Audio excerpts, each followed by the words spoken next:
Dahil inaasahang titindi pa ang damang init, nagpaalala ang mga eksperto sa kung paano makakaiwas sa heat stroke at ibang usong sakit tuwing tag-init. At nakatutok si Mark Salazar. Goodbye na muna sa mga damit na panlamig. Idineklara na kasi ng Pag-asa ang pagsisimula ng tag-init. Sa Abril ang peak o ang pinakamainit na panahon na tatagal hanggang Mayo. Ano yung ating inaasahang temperatura para sa Kalakhang, Maynila sa buwan ng Abril at Mayo.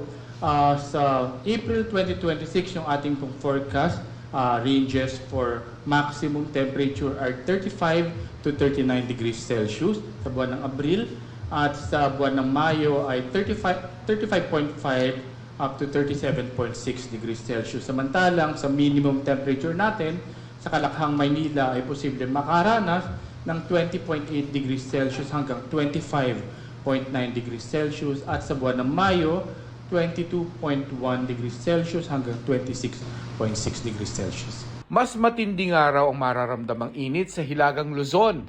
Inaasahan natin sa Northern Luzon, posibleng umabot ito ng 40.5 degrees Celsius at ganoon din sa Mayo na posibleng sumobra o lumabis sa 40 degrees Celsius. Ngayong tag-init, muling pinag-iingat ang publiko kontra heat cramps, heat exhaustion at heat stroke.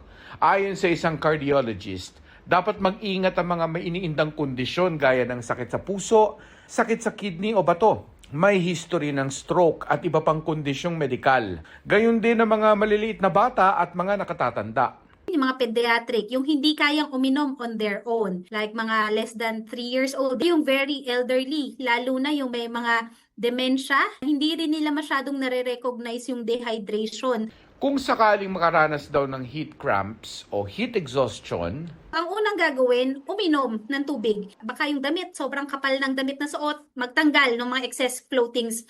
Pwede rin pong maglagay ng mga ice packs sa kilikili, sa singit, dito sa may bandang leeg para mawala yung exhaustion.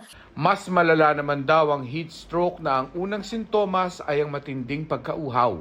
So, other symptoms ay pulang-pula, parang flushed yung skin mo. Yung balat, sobrang init. Pag dehydrated, parang pag pinich mo yung skin mo, hindi agad bumabalik. Tapos, yung labi, tuyong-tuyo. Yung dila, tuyot na tuyo. May mga tao raw na nagkakaroon ng seizure o nagkukumbulsyon at nawawala ng malay. Mahalaga raw na huwag silang paiinumin agad ng tubig. Kung tulog or talagang nagkumbulsyon, wag i-attempt na painumin kasi baka mabulunan. Yung next na pwedeng gawin, ganun din po, tanggalin yung excessive clothing or maglagay ng basang mga towel, ice packs, ganun din. Sa singit, sa kilikili, kaya sa leeg. Para naman sa mga nagko-commute, Kasi ang goal natin mapababa yung core temperature. Halimbawa, nasa commute or nasa travel, make sure na well ventilated. Kung hindi man aircon yung sinakyan mo, buksan ang bintana. para sa GMA Integrated News, Mark Salazar, nakatutok 24 oras.